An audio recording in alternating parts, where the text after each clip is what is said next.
All right, guys, I've got a bit of a heavy subject for you today, and I want to be very careful with how I address this because there's a certain sense where what I'm about to talk about and share could be taken the wrong way, and it could be applied to completely incorrect situations. So this morning we were at a funeral, and it was a funeral for my wife's grandmother, and she was a wonderful woman. She had lived a great life, just a really great person, and it was definitely a wonderful celebration of her life. Obviously, with this whole COVID pandemic that we're all living with, there's I think they said they limited it to 30 people, so it was literally just her children and their children. So all of our family, their cousins and stuff, and my wife is her granddaughter. And the subject of today's video is about toxic people, but the deepest level of toxic people, toxic family. Now, we went to this funeral today and we saw some of my wife's siblings, people that we hadn't seen in about 2 to 2.5 years. And they actually live in the same town we do. Well, we live out of town, they live just on the other side of town, but we probably shop at the same grocery stores. Legitimately, we're about 15 minutes drive from each other's house, and we haven't seen them for 2.5 years. There have been children born that we did not meet.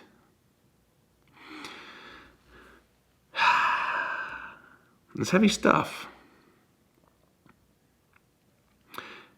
So first, in general, toxic people are people that aren't happy when good things happen to you. People who are jealous of you for whatever reason that might be. People who care more about themselves and they're kind of more worried about me, and they really don't want anybody to get ahead of from where they're at because somehow they feel like they're further behind. You see, in the race of life, we all have our own course. And if we focus on our own selves, say, this is my path, am I doing good in relation to myself? Last year, have I made progress for myself? Whether that be in my job, in my education, in my physical fitness. That is a healthy approach to life. That is a healthy attitude. I'm not saying be self-centered and just focus on yourself, but when you look at yourself, compare yourself to an older version of yourself. That's healthy. That drives you to become better for healthy reasons. And we should always want to strive to get better and improve. But when we start comparing ourselves to other people, comparing our lives to other people, that's not very healthy. You know, we'll see mistakes that we've made and then look at somebody who seems to have never made mistakes, and then we start feeling bad about ourselves. I think that's where a lot of it might start for toxic people. So some of our in-laws, and I need to be careful because not all of them, there's some of them I really, really value their friendship and just being around them. They're wonderful people. They're edifying people to be around. But some of them are toxic. So it all came to a crux about 2.5 years ago when my sister-in-law told my wife that she was a bad mother and that I was a bad father and that our children were terrible children. And she didn't want us to be around her kids. She told us that we don't want you, and she used the words we, as in the collective, all of the other siblings, although I don't believe that's true, but she said, we don't want you around anymore because your kids are so bad. Obviously, my wife was devastated, and she didn't know what to do. And I always think, you know what? I don't have time to deal with toxic people. It's tragic, it's a loss. But ultimately, whenever we'd hang out with this particular person, there's always kind of off-color jokes. Always little derogatory statements where it's kind of making fun of you, but kind of also just derogatory and going, come on.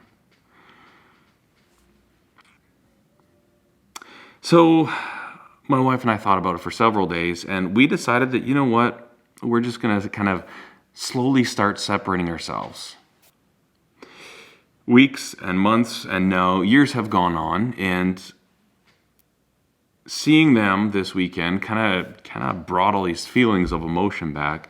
The sad part about it is that I don't know what has been said to the rest of the family, but Whether they mean to or not, they've chosen this person's side. We always went to all the family things. We always did Christmas, Thanksgiving, all these things as a extended family. And people kind of started noticing that we weren't there and said, "Are you coming?" And we said no. They never asked why. They never had an honest conversation, said, "Hey, listen, what's going on? You guys okay?" Nobody did that. Nobody has done that yet. And after we've had several years of separation, it's actually been wonderful for our family. There's a sense of longing and we miss out on that. And if we could have that back, we would. But the way that we had that before was with this toxicity. And the thing with toxicity inside of toxic people is that their toxicity grows. It had grown to the point where she told my wife that we weren't welcome anymore. That's some big frickin' honkin' chunk of toxicity, isn't it? It's just like, toxic. And so we miss out on this. We also miss out on this. And comes a point where you have to outweigh, the good and the bad. And to tell you the truth, it's been better for our family not to be around them because entirely of this toxicity. One of my nephews came over to me. We're at the graveside. It was really windy and there's like snow blowing around. It's cold. And I remember he just ran up and stood up beside me. And I remember he looked up at me and he goes, "Uncle Jeremy." And I just kind of kneeled down and gave him a high five. I'm like, oh, man, I miss that stuff.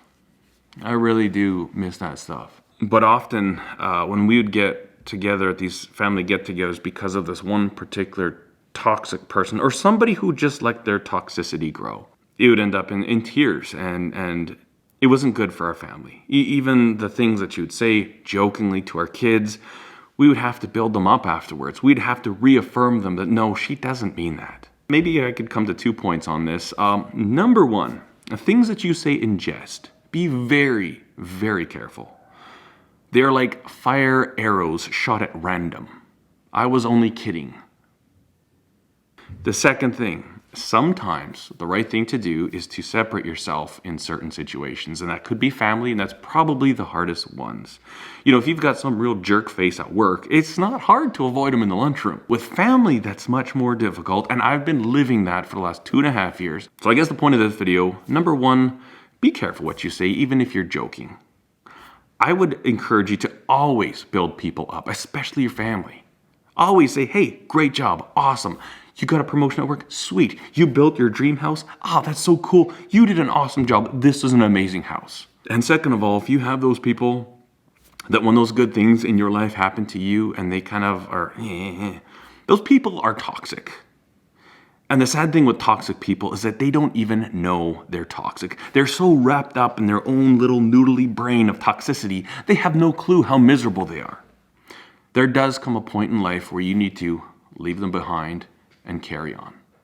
Because they're stuck here. They will always be toxic. If they ever make a change, and they rarely do, but if they do, we can come together again. We can have unity again. But until that point, I'm not going to make myself suffer with a toxic person.